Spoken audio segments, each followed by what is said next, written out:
Halo teman-teman, kembali lagi di channel saya, Tuan Abdul. Kali ini saya akan menceritakan sebuah cerita horor dengan judul Perempuan Pencuci Mangkok.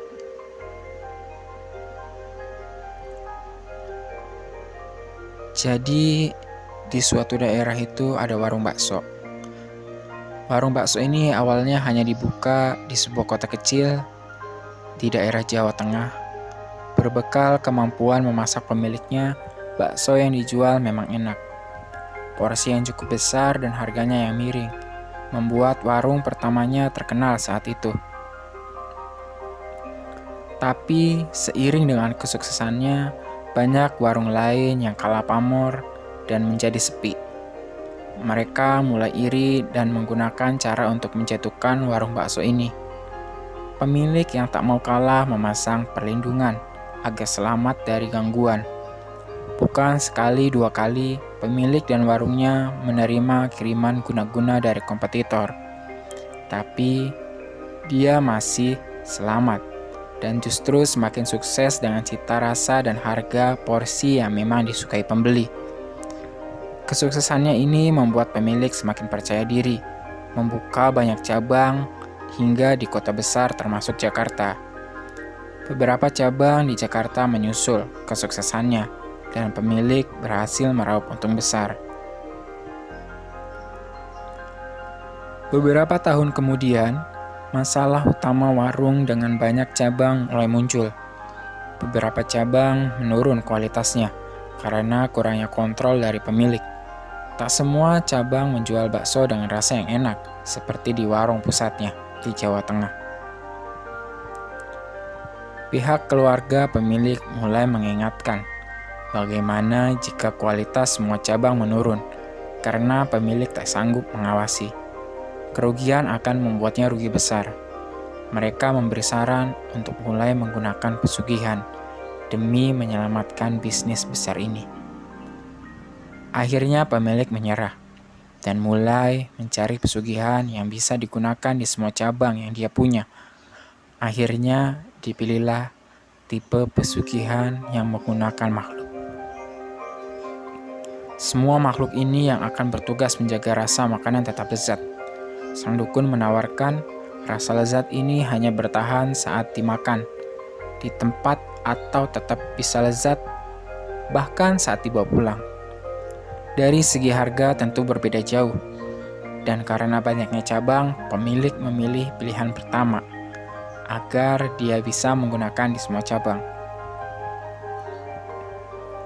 Akhirnya digunakanlah pesugihan untuk mempertahankan rasa bakso di semua cabang yang ada. Sang dukun merekrut para makhluk perempuan ini untuk ditempatkan di setiap cabang. Tugas mereka sama, menjilat setiap mangkok sebelum diisi makanan. Semuanya perempuan, ibu-ibu hingga nenek-nenek. Kenapa perempuan? Karena pengaruh yang lebih efektif dan tak banyak menuntut untuk tugas yang membosankan dan berulang-ulang ini. Makhluk laki-laki umumnya banyak protes dan tak bertahan lama untuk tipe pesugihan ini. Makhluk ini menyerupai sosok yang sama. Bagi yang bisa mencium baunya, mereka berbau busuk sekali. Kulit keriput yang pucat, berwarna sama seperti rambutnya. Kukunya panjang dan terlihat kotor. Lidahnya panjang seperti ular, menjilat beberapa mangkok sekaligus. Air liur dari lidah mereka inilah yang bertugas seperti bumbu tambahan, tapi hanya akan bertahan ketika dimakan di tempat, sesuai kesepakatan antara dukun dan pemilik. Dan ketika dibawa pulang, rasa akan kembali seperti aslinya. Seperti layaknya manusia yang bekerja, para makhluk perempuan ini juga digaji. Keluarga mereka akan mendapat kiriman energi makanan gratis dari para manusia yang sudah memakan air liur mereka. Mereka tak lagi pusing soal mencari energi. Setahun sekali akan ada perayaan yang bahkan menggunakan tumbal nyawa manusia untuk warung yang berhasil menyumbang keuntungan terbanyak. beberapa makhluk juga ada yang nekat dengan keluarga pemilik karena mereka mampu bekerja dengan baik dan memberi banyak keuntungan. Dari cerita teman kami yang melaporkan warung ini untuk dicek, dia beberapa mendengar cerita tentang pembeli yang melihat sosok para perempuan ini di warung. Beberapa merasa muntah dan berhenti makan saat itu juga.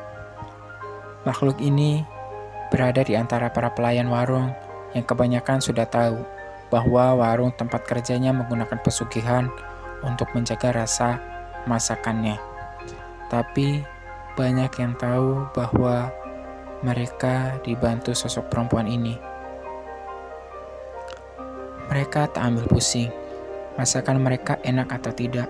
Yang penting kuantitas tetap aman untuk dijual seharian dan pemilik tenang dari ancaman kebangkrutan atau guna-guna kompetitornya selagi bisnisnya terus memberi keuntungan.